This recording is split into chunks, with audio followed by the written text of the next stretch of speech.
Hey, Shalom, brothers. All praises to Yahweh Ba'Shem Yahushai. Double honors to the apostles of Great Millstone. And I want to say Shalom to all you brothers out there that are fighting and that are doing the work. And this is an impromptu video. I'm actually on the road to a destination. You know, just pondering on things. And I just wanted to do this before the Spirit left me. Because, you know, a lot of times you got to catch the spark while it's there. So what I want to speak about is quick video about being idle and about getting sucked back into the world. All right.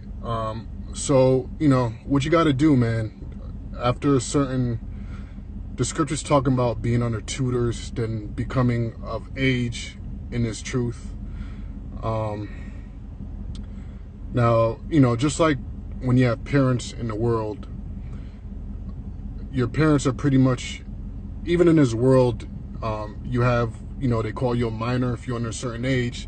And if you commit a crime or you go off by this man's so-called law book and his statutes, you may be classified as a minor, and the judgment is not too harsh on you.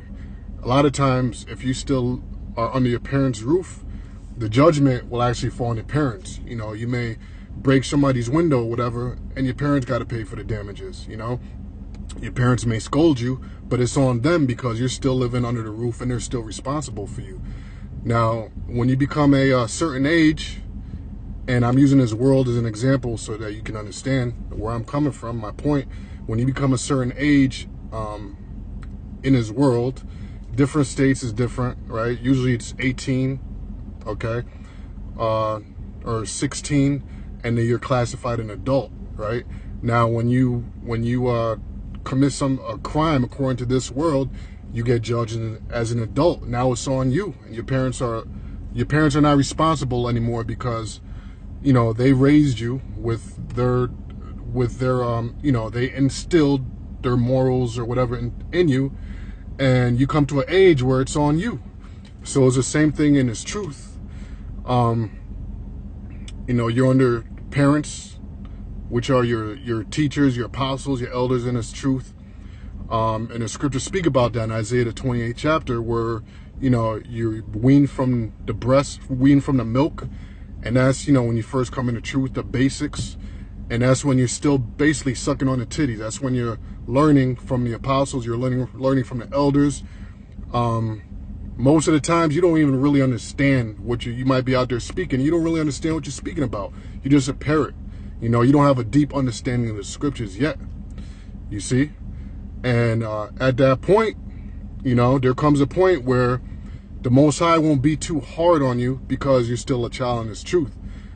But there comes a point where you become a man in this truth and you start understanding the scriptures for what they are, you know, and you understand it to a point that when you go off, you're going off maliciously on purpose.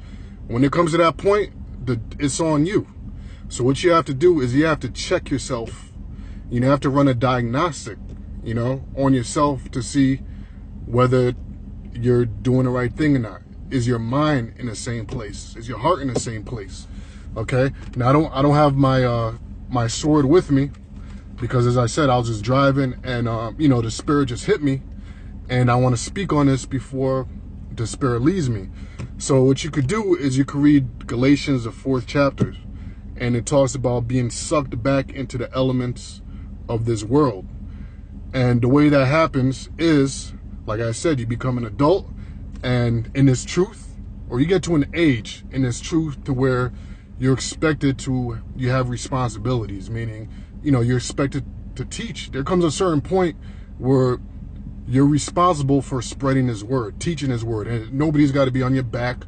The apostles or the elders don't have to tell you, you know, whatever way to make videos, to go out there and speak, whatever. The main thing is to spread His word, because there's a lot of people out there that haven't heard this word. You know, there's still people out there that haven't heard this word. There's people out there that they're not on social media sites, you know. There are a lot of people out there, they don't get involved with Facebook, they don't get involved with YouTube. They stay off of social media because there's just people like that. They don't deal with social media. Or, you know, religion is a further thing for the mind. So when they Google or they type something in YouTube, do a YouTube search, they don't search anything about religion or anything like that. So or conspiracies, they're just totally gone. So they don't come across our videos or Israelites or whatever. So you know, there's people out there that haven't heard the word. So there's still a lot of teaching to do. Okay, the scriptures talk about how the laborers are few, but the harvest is plenty. So there's a lot of work to do. So it's not like you can ever say that you did enough or I did my work for the day. It's not like a 9 to 5 where 5 o'clock you punch out and you're done.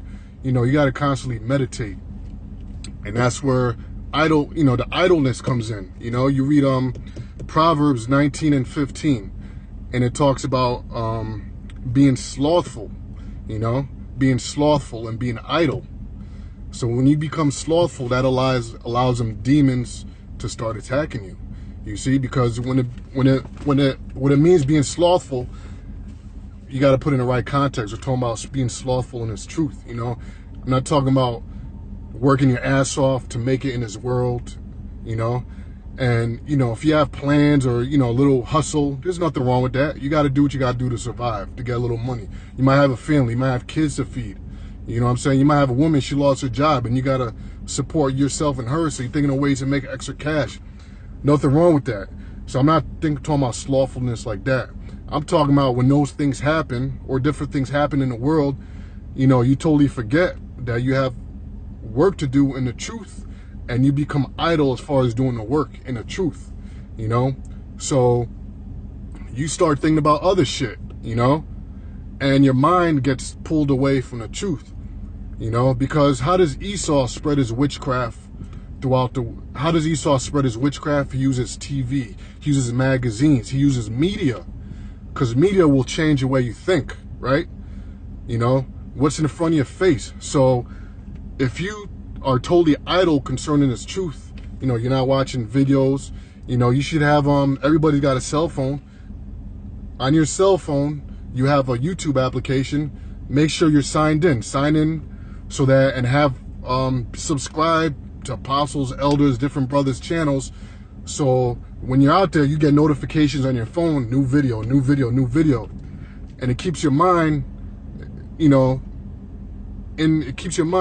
pointed in the right direction. When you're home, read the scriptures. Take some time out to read the scriptures. You know what I'm saying? Don't be sitting at home playing video games all day or watching reality TV and all that shit, and your mind starts drifting away from the scripture. You start forgetting about the Most High. You see? That's why the scripture's talking about checking yourself. And when it comes to that point, that's when the Lord gets fed up, and, you know, the scripture's talking about removing the candlestick or being lukewarm. That's what it's talking about. You start drifting away. So when it speaks about in Galatians, the 4th chapter, when it talks about being entangled or trapped back in these elements, that's talking about the world that the Most High pulled you out of when you came in His truth, which was it entangled your mind. You know, so when you become idle and you stop doing the things you were doing when you're on fire, then guess what? The demons, they start working on your mind, and they start slowly but surely. And I spoke about this a few times, man. You got something called frog soup, and if you, which is an abomination, but if you check out the way what frog soup is when them demons out there, you know, you got demons that eat frogs, you got Jake that eat frogs, all types of shit. The way they cook a frog is they boil it, but they can't take the boiling water and throw the frog in there, because guess what? The frog's gonna be like, oh shit, I'm in hot water, it's gonna jump out. Okay, so what they do is they put the frog in water and they turn the heat up slowly. Okay, and by the time the frog realizes it's getting cooked and boiled, it's way too late. You see? So that's how them demons work on your mind, okay? Them demons, they treat you like frog soup, you know? They start slow and they turn the heat up. And it might be through your job, might be through your woman, okay? Might be through your child, your children. There's numerous fucking ways, man, in this world. You know how they say there's 6 million ways to die, choose one?